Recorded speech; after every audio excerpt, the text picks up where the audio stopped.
All right, let's talk about a huge idea that honestly shapes almost everything about the world we live in. We're going to break down something called modern secularism and figure out why it's so important. So, have you ever stopped to think about this? I mean, really think about it. How can you be in the same classroom or play on the same soccer team with people who have completely different beliefs than you? How does that even work? Well, it turns out there's a really important concept that makes it all possible. And that concept, well, it's all about building a system that's truly fair for every single person, no matter what they believe or don't believe. And here's the key word for today: secularism. At its core, it's the idea that the government and religious groups should be separate. Now, this doesn't mean it's anti-religion at all. It's actually about making sure the government's rules are the same for everybody. Think about it like this. The government is like a referee at a game. A good ref doesn't care which team wins, right? Their job is just to make sure both teams are playing by the exact same rules. That's what a secular government does. It stays neutral, so the playing field is fair for everyone. But things weren't always this way. For a lot of history, they were the total opposite. So where did this whole idea of separating government and religion even come from? We have to go back to the 18th century, to a period called the Enlightenment. It was this incredible time when thinkers started saying, hey, maybe we should use logic and science to figure things out, not just tradition. This was a huge deal. It led to a massive shift in power where people started demanding rights for themselves, which literally laid the foundation for the freedoms that many of us have today. And this was the revolutionary idea at the heart of it all, that every single person should have the freedom to think for themselves and not be punished for it. I mean, that sounds obvious to us now, but back then, that was a game changer. Okay, so that's the history lesson. But how does this big old idea actually affect you, like today? You'd be surprised how often it shows up. Let's start with your school.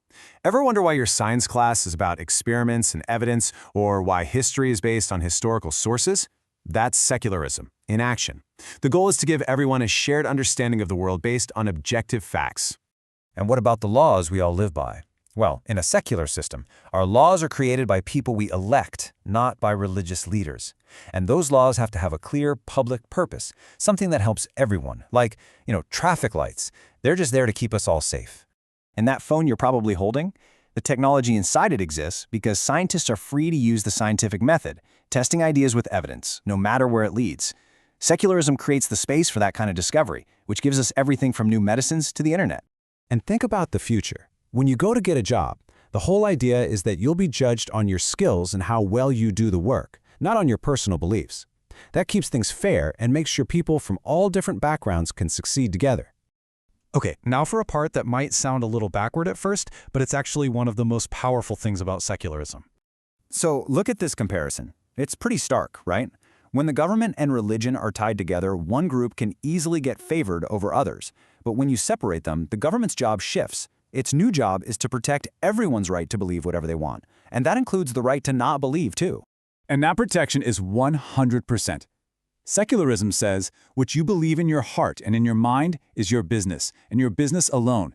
And that freedom is a fundamental right for every single person. So because the government stays out of it, secularism actually creates the safe space where all sorts of beliefs can thrive. Churches, mosques, temples, synagogues, and people with no religion at all. Everyone can coexist peacefully.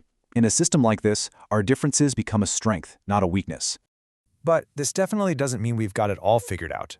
This idea is still at the center of a very real and very active global conversation. People all over the world are still wrestling with these massive questions. What role should religion play in our public lives? How do we balance individual freedoms with traditions?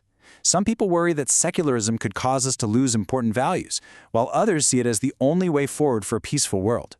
There are no easy answers here.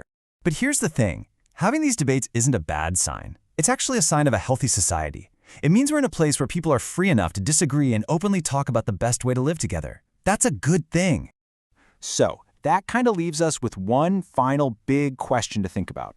Our world is getting more connected every single day. So what are the best rules to make sure things are fair for absolutely everyone? Secularism is one powerful answer to that question. But the conversation, well, that's far from over.